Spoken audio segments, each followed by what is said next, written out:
So hi friends, welcome to our channel. Friends, మనకి SBI నుంచి 13,000కి పైగా వేకెన్సీస్తో జూనియర్ అసోసియేట్ లెవెల్ జాబ్స్కి సంబంధించి ఒక భారీ రిక్రూట్మెంట్ నోటిఫికేషన్ అనేది అధికారికంగా అయితే రిలీజ్ చేయడం జరిగింది.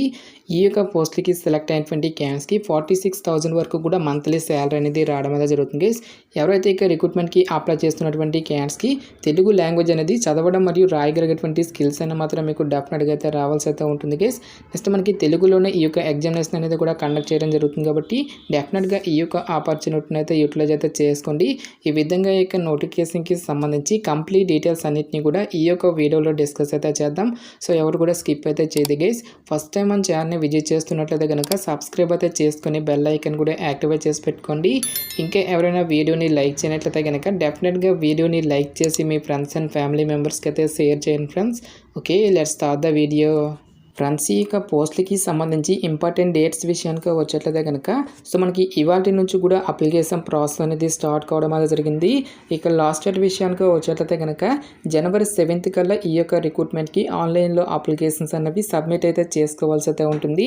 నెక్స్ట్ ఈ యొక్క వేకెన్సీస్కి ఎవరెవరు అప్లై చేసుకోవచ్చు అని చూసుకున్నట్లయితే కనుక ఆల్ ఇండియా నేషనల్ సిటిజన్స్ అందరికీ కూడా మనకి ఈక్వల్ ఛాన్సెస్ అనేవి ఇవ్వడం జరిగింది. అంటే మీరు ఏ స్టేట్కి చెందిన వాళ్ళైనా సరే both male and female candidates ఇద్దరికి కూడా అప్లై చేసుకోవడానికి ఛాన్స్ అనేది కల్పిస్తూ ఉన్నారు. సో ఇక్కడ మనకి ఏ స్టేట్స్లో ఎన్నెన్ని వేకెన్సీ ఉన్నాయి అనేటువంటి డీటెయిల్స్తో పాటు నెక్స్ట్ మనకి ఏ క్యాస్ట్ వరకు ఎన్నెన్ని వేకెన్సీ అనేవి కేటాయించినటువంటి కంప్లీట్ డీటెయిల్స్ అన్నింటినీ కూడా మనకి ఇక్కడ నోటిఫికేషన్లో క్లియర్గా ఇవ్వడం జరిగింది.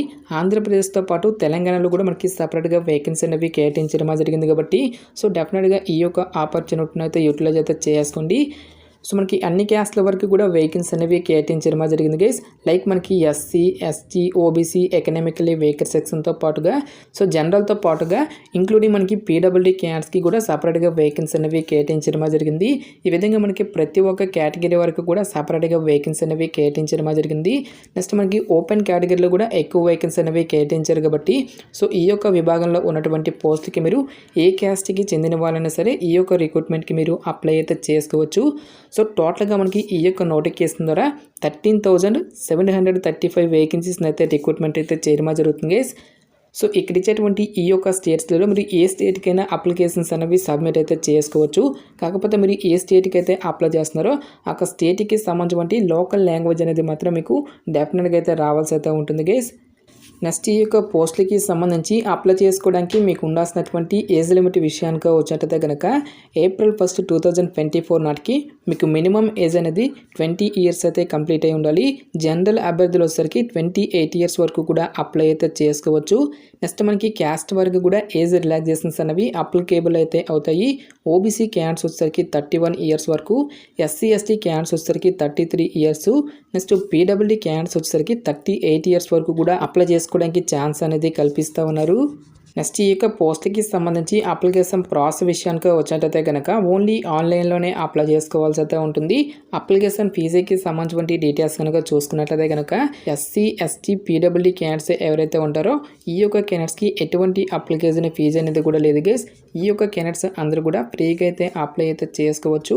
సో రిమైనింగ్ కేటగిరీకి చెందినటువంటి జనరల్, ఓబీసీ, ఈడబ్ల్యూఎస్ క్యాండిడేట్స్ అందరూ కూడా 750 రూపీస్ అప్లికేషన్ ఫీజు అనేటువంటి దాన్ని ఆన్లైన్లో పే చేయాల్సి అయితే ఉంటుంది.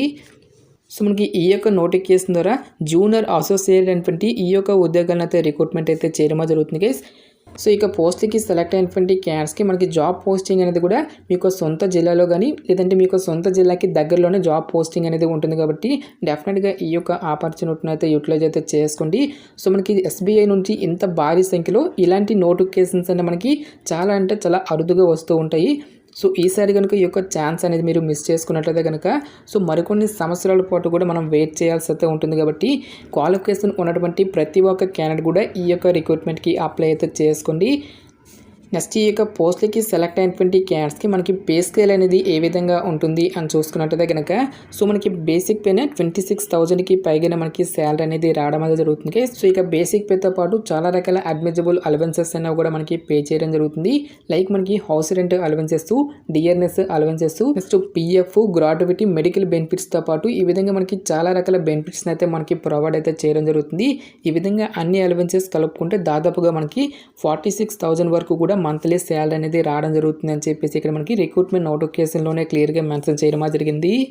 సో ఇక పోస్ట్‌కి అప్లై చేసుకోవడానికి మీకు ఉండాల్సినటువంటి ఎసెన్షియల్ ఎడ్యుకేషనల్ క్వాలిఫికేషన్ విద్యా అర్హత విషయానికి వచ్చేట్లయితే గనక డిసెంబర్ 31, 2024 నాటికి నోటిఫికేషన్‌లో మెన్షన్ చేసేటువంటి ఈ యొక్క పర్టిక్యులర్ క్వాలిఫికేషన్ అనేది ఉంటే సరిపోతుంది గైస్. ఈ యొక్క జాబ్స్‌కి మనము అప్లై అయితే చేసుకోవచ్చు. సో ఇక్కడ మనకి graduation in any discipline from a recognised university అని చెప్పేసి మెన్షన్ చేయడం జరిగింది. సో మీరు ఏ విభాగంలో డిగ్రీ పాస్ అయినా సరే ఈ యొక్క జాబ్స్‌కి మీరు అప్లై అయితే చేసుకోవచ్చు. సో మీరు బీటెక్ చేసినా, బీకామ్ చేసినా, బీఎస్సీ కంప్లీట్ చేసినా సరే ఈ యొక్క జాబ్స్‌కి మీరు అప్లై అయితే చేసుకోవచ్చు గైస్.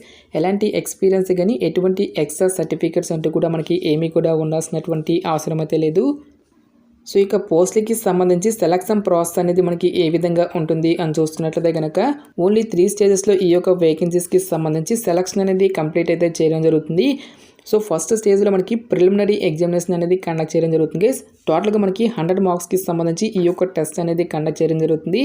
టాపిక్స్ కనుక చూసుకున్నట్లయితే కనుక ఇంగ్లీష్ లాంగ్వేజ్ నుంచి మనకి 30 క్వశ్చన్స్ అనేవి అడగడం జరుగుతుంది, 30 మార్క్స్. న్యూమరికల్ ఎబిలిటీ నుంచి 35 క్వశ్చన్స్, రీజనింగ్ ఎబిలిటీ నుంచి మనకి 35 క్వశ్చన్స్ అనేవి ఆడడం జరుగుతుంది. టోటల్గా మనకి 1 అవర్ పాటు కూడా ఈ యొక్క టెస్ట్ అనేది కండక్ట్ చేయడం జరుగుతుంది గైస్. ఎవరైతే ఇక ఫేజ్ 1ని క్లియర్ చేసినటువంటి క్యాండిడేట్స్కి ఫర్దర్గా మనకి ఫేజ్ 2లో మెయిన్ ఎగ్జామినేషన్ అనేది కూడా కండక్ట్ చేయడం జరుగుతుంది. మెయిన్ ఎగ్జామినేషన్కి సంబంధించి టాపిక్స్ కనుక చూసుకున్నట్లయితే కనుక జనరల్ ఆర్ ఫైనాన్షియల్ అవేర్నెస్ అటువంటి ఈ యొక్క టాపిక్స్ నుంచి 50 క్వశ్చన్స్ అనేవి అడగడం జరుగుతుంది, 50 మార్క్స్. నెక్స్ట్ మనకి జనరల్ ఇంగ్లీష్ నుంచి 40 క్వశ్చన్స్, క్వాంటిటేటివ్ యాప్టిట్యూడ్ నుంచి 50 questions, reasoning ability and computer aptitude అనేటువంటి ఈ యొక్క టాపిక్ నుంచి 50 క్వశ్చన్స్ అనేవి అడగడం జరుగుతుంది, 60 మార్క్స్. ఈ విధంగా మనకి టోటల్గా 190 క్వశ్చన్స్ అనేవి అడగడం జరుగుతుంది, 200 మార్క్స్. 2 అవర్స్ 40 మినిట్స్ పాటు కూడా మనకి ఈ యొక్క టెస్ట్ అనేది కండక్ట్ చేయడం జరుగుతుంది గైస్. ఎగ్జామినేషన్ లాంగ్వేజ్ విషయానికి వచ్చినట్లయితే కనుక సో ఇక్కడ మనకి మీరు ఏ స్టేట్కి అయితే అప్లై చేస్తున్నారో ఒక స్టేట్కి సంబంధించి లోకల్ లాంగ్వేజ్లోనే మీకు క్వశ్చన్స్ అనేవి రావడం జరుగుతుంది గైస్. ఆంధ్రప్రదేశ్తో పాటు తెలంగాణ అభ్యర్థులకు వచ్చేసరికి సో తెలుగులోనే ఈ యొక్క క్వశ్చన్స్ అనేవి వచ్చేటువంటి అవకాశం అనేది ఉంటుంది కాబట్టి డెఫినెట్గా అప్లికేషన్స్ అనేవి సబ్మిట్ అయితే చేసుకోండి. సో మీరు ఆన్లైన్లో అప్లికేషన్స్ అనేవి సబ్మిట్ చేసేటప్పుడు సో ఎగ్జామినేషన్ లాంగ్వేజ్ అనేది మీరు ఏదైతే చూస్ చేసుకుంటారో సో ఆ యొక్క లాంగ్వేజ్లోనే మనకి ఈ యొక్క క్వశ్చన్స్ అనేవి రావడం జరుగుతుంది గైస్.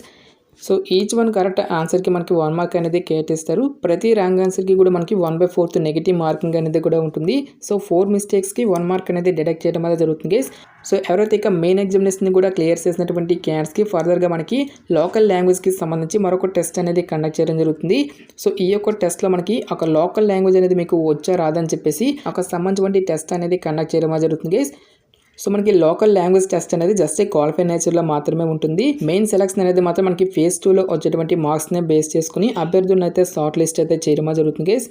నెక్స్ట్ ఎగ్జామినేషన్ సెంటర్స్కి సంబంధించిన డీటెయిల్స్ కనుక చూసుకున్నట్లయితే కనుక ఆంధ్రప్రదేశ్ అభ్యర్థులకు వచ్చేసరికి అనంతపూర్, గుంటూరు, విజయవాడ, కడప, కాకినాడ, కర్నూలు, నెల్లూరు, రాజమండ్రి, శ్రీకాకుళం, తిరుపతి, విశాఖపట్నం, విజయనగరం అనేటువంటి ఈ యొక్క లొకేషన్స్లో మనకి ఎగ్జామినేషన్స్ అనేవి కండక్ట్ చేయడం జరుగుతుంది.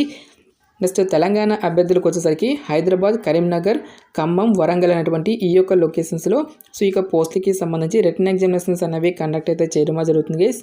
గైస్ మనకి ఈ యొక్క నోటిఫికేషన్ అనేది స్టేట్ బ్యాంక్ ఆఫ్ ఇండియా నుంచి అఫీషియల్గా రిలీజ్ అయినటువంటి యొక్క జూనియర్ అసోసియేట్ లెవెల్ జాబ్స్కి సంబంధించిన రిక్రూట్మెంట్ నోటిఫికేషన్ డీటెయిల్స్.